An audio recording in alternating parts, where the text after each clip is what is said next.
BreitlingsSource.com here, and today the watch we're reviewing is a Sinn 556A. A-dial, the A-dial version is the Arabic dial version. As you can see, it has the 12369 Arabics on it to help with telling the time. The 556I dial only has the indexes on it. I believe there's some other differences to the finishes on the dial. For example, the A-dial here is a matte finish to it. And I believe the iDial has maybe a semi-gloss finish to it or something like that. I'm not sure exactly.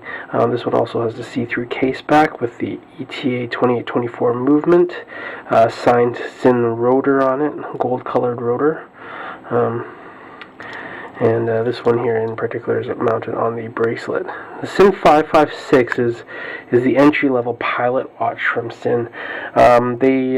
The watch it used to be quite cheap. I believe when they first came on the market several years ago, they were around $700 on the strap, and they've actually ballooned up to around $1,100 or over $1,100 now, which is quite the jump.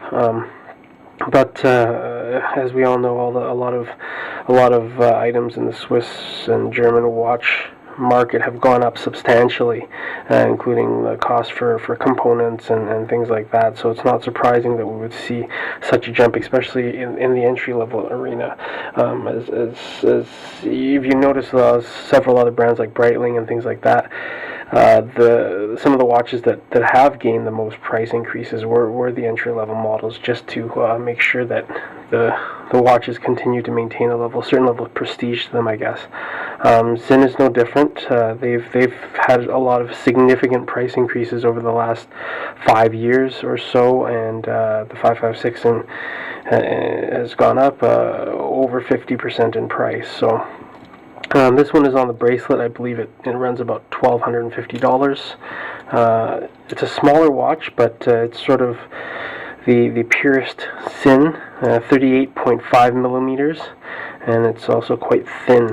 So let me show you here. It's got a satin finish to it, which is kind of neat.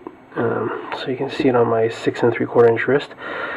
It looks a little bit smaller than you'd be used to, but I would guess this is probably a full-size men's watch 10 years ago.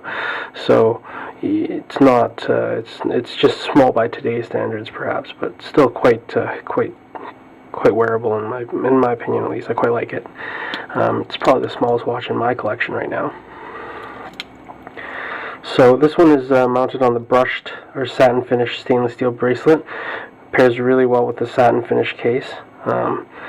Sinn does some great cases here. There's a lot of fine detailing and just really good machining that's put into their cases.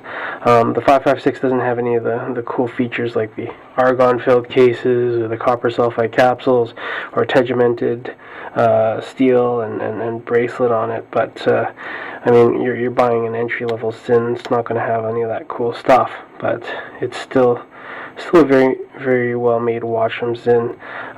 Nice dial, very, very clean Arabics, glows like a torch.